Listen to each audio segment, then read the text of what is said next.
Today we are taking a look at Robocop vs the Terminator, a game that appeared on a few platforms but with each developed by a different studio. The lead platform was the Mega Drive, so that's what we'll consider to be the original game. Developed by Virgin Games and loosely based upon the 1992 mini-comic series of Robocop vs the Terminator, this game is set a few years after Robocop came to be. The story involves Scat Nord contracting Cyberdyne Systems to build Skynet. Cyberdyne used Robocop's technology in creating Skynet, which when activated, it became self-aware and launched a war against mankind. In the future, Skynet sends several Terminators back to the past to cripple the resistance. After destroying one of the Terminators, Robocop proceeds to Delta City, where he confronts Robocane. So yeah, nothing stupid about the story, but we're not here for the story. We're here for the game, so how is it?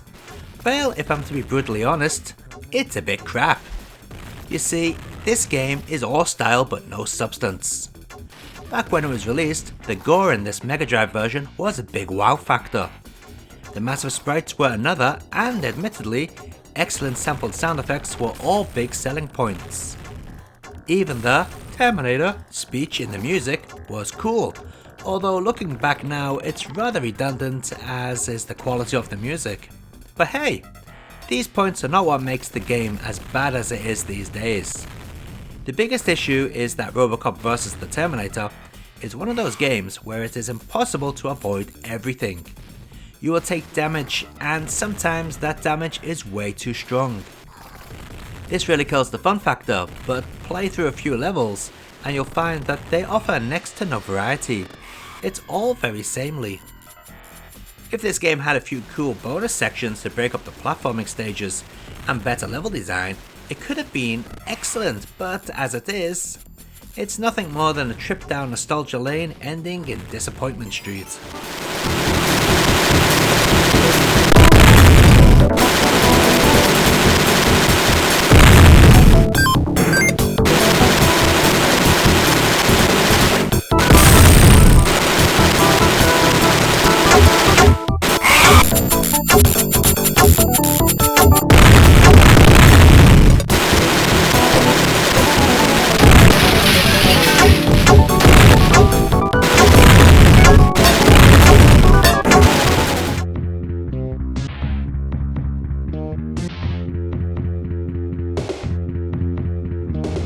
Here we go with the Super Nintendo version that was developed by Interplay. The in-game graphics look quite nice, but do you know what? This is also crap, and that's smellier and stickier crap than the Mega Drive original. Anyone with sense can tell this game sucks from the poorly drawn title screen art and generic title theme. Now while the Mega Drive version could be said to be too fast, this SNES version is too slow. Robocop feels really heavy, which makes sense, but that does not translate into a good feeling game. Controlling Robocop in this version feels cumbersome and unresponsive.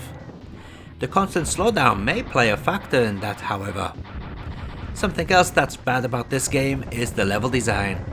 So many bottomless pits, items that fall from above that you could never know were there, and constant respawning enemies. Yep. This is one generic heap of dung. There isn't even any sampled speech.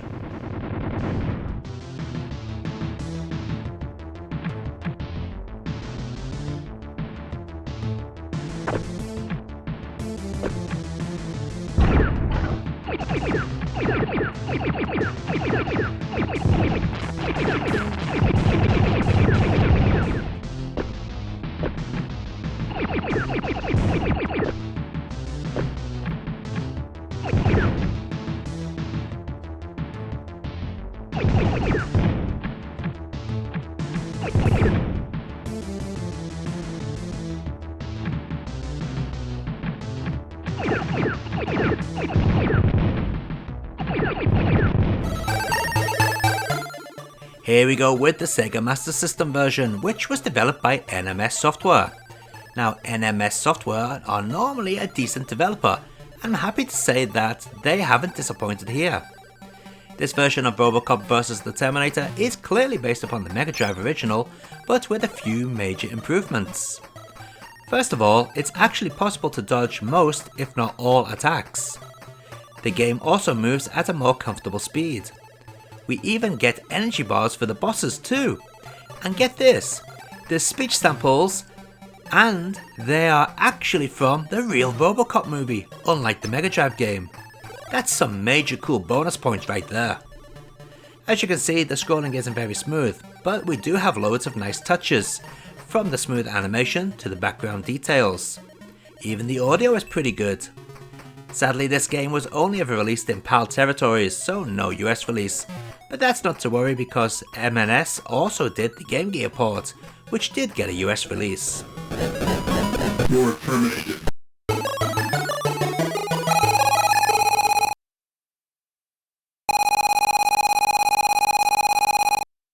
Looking for trouble?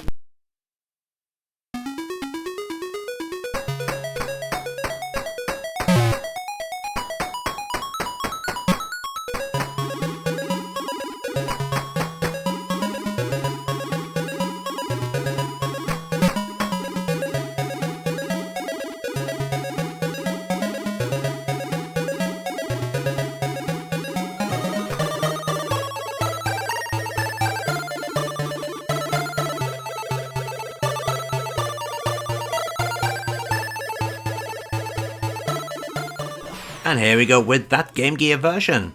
What we have here is the Master System game cropped to fit onto a Game Gear screen. It's the exact same game, but now with slightly smoother scrolling and a lot tougher due to not being able to see ahead as much. I wish NMS software had used the extra sound channels on the Game Gear to give us some stereo audio. Oh well, at least the cool Robocop speech is still there.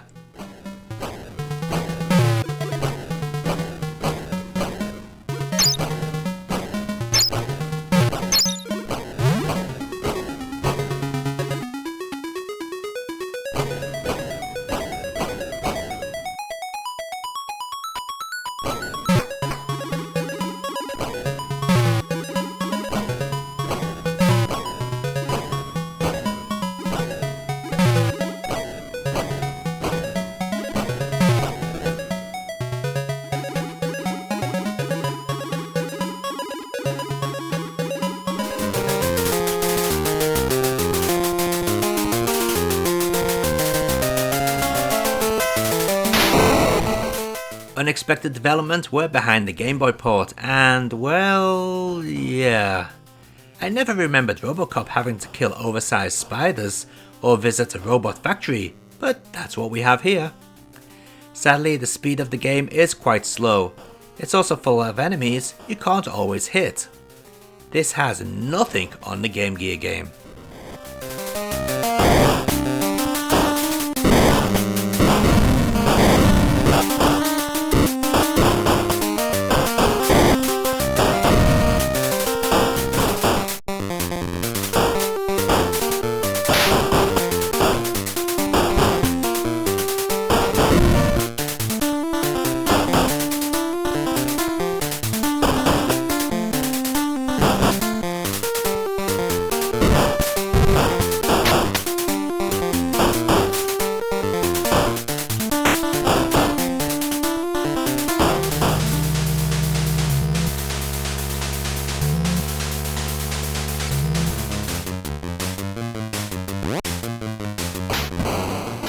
Let's finish up with an unreleased version by Real Time Associates for the NES.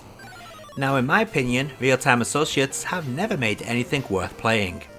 They were behind such craptastic titles as Gex 64, Iron Man and Exo Manowar in Heavy Metal, Bug and Bug 2 on the Saturn, Are Real Monsters, and the piss poor port of Captain America and the Avengers on the SNES. So yeah, as you can see, Real Time Associates were pretty awful developers. So there isn't much hope of this unreleased version of Robocop vs. the Terminator being any good, right? Well, it's not as bad as I expected. It's not a patch on the Master System game, but it is fairly playable. It's just a shame a lot of the stages are pretty ugly.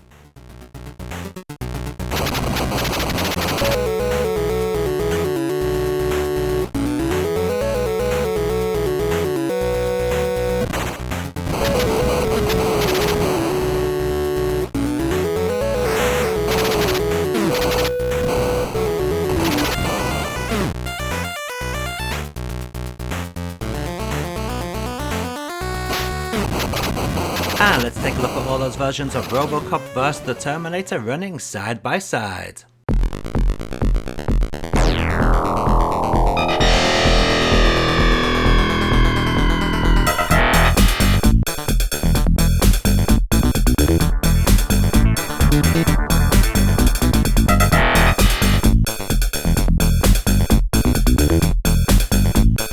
Terminator.